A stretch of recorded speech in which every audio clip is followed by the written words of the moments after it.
achat du mois de mars. Et d'avril aussi. Ouais, enfin du confinement quoi. Vous savez, je souffre. Je n'ai plus de manga à lire. Que faire?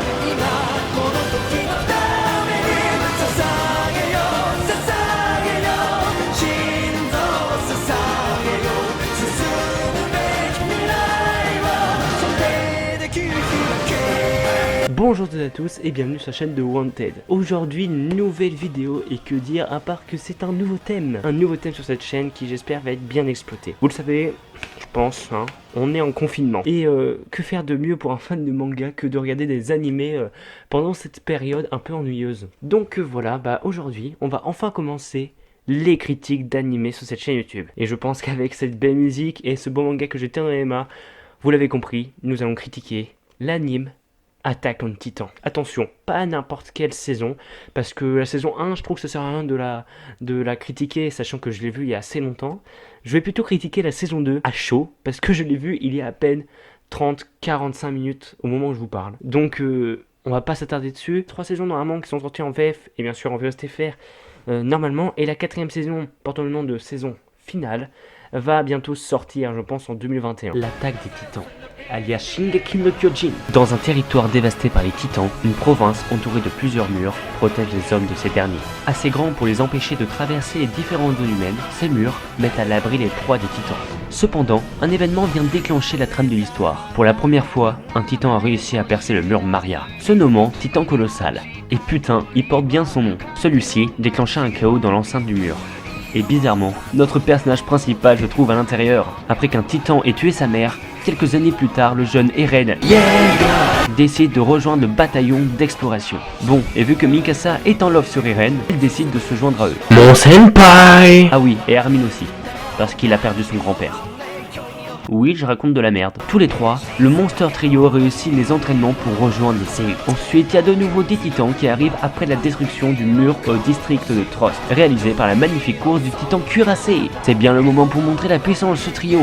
Mikasa défonce tout, Armin, bon, lui, il faut attendre la saison 2 pour voir son vrai potentiel de génie, et Eren découvrant sa capacité de devenir titan. Les escouades découvrant cela, décident de l'utiliser pour bloquer le mur qui a été détruit. La saison se finit avec quelques petites histoires de titans et hasta la vista. Eh mais je vous ai pas parlé de Levi, ce beau gosse. Si vous connaissez pas l'attaque des titans, bah déjà, il y a un petit problème. Parce que c'est l'un des chefs-d'œuvre les plus connus au niveau animé. Je dis pas au niveau manga, parce que le manga, j'étais assez déçu. Mais niveau animé, c'était assez impressionnant quoi. La qualité, le dynamisme et tout, on avait presque jamais vu ça. C'est sûr qu'on est loin des mangas en animé du coup comme One Piece, Naruto ou etc.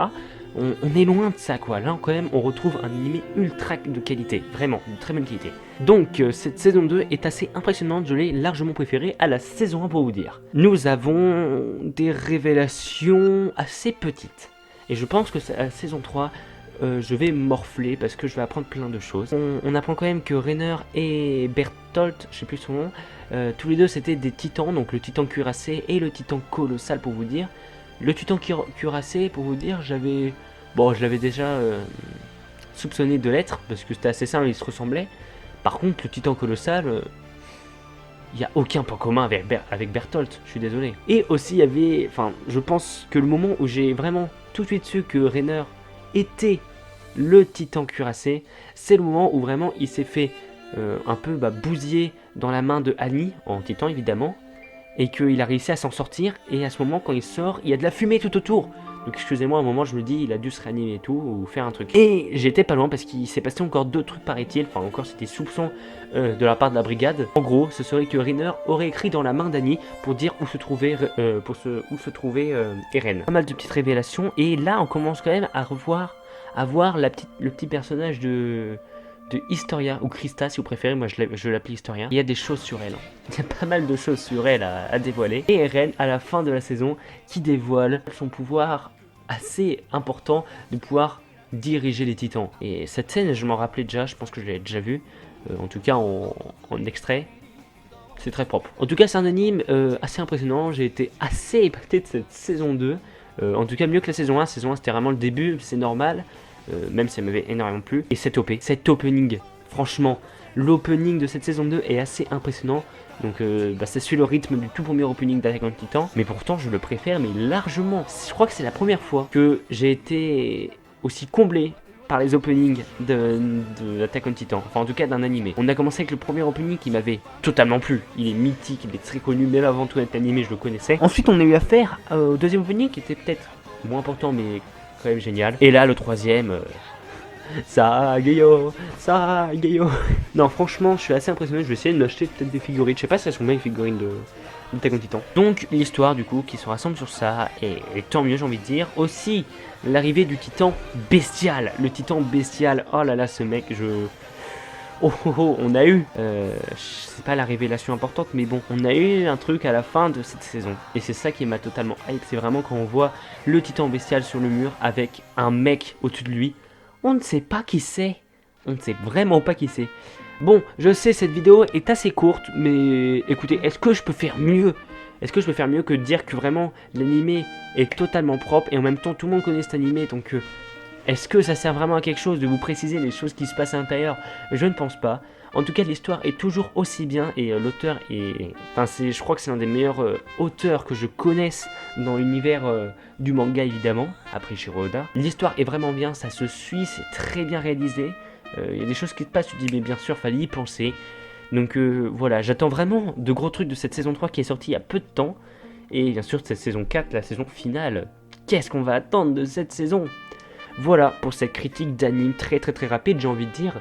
Mais vous inquiétez pas, les prochaines critiques vont être assez intéressantes. Voilà, je vais faire cette critique de My Hero Academia et un autre anime que j'ai connu par hasard. Mais vraiment, je vais acheter le manga parce que j'ai adoré l'histoire. Merci d'avoir regardé cette vidéo et on se dit à la prochaine.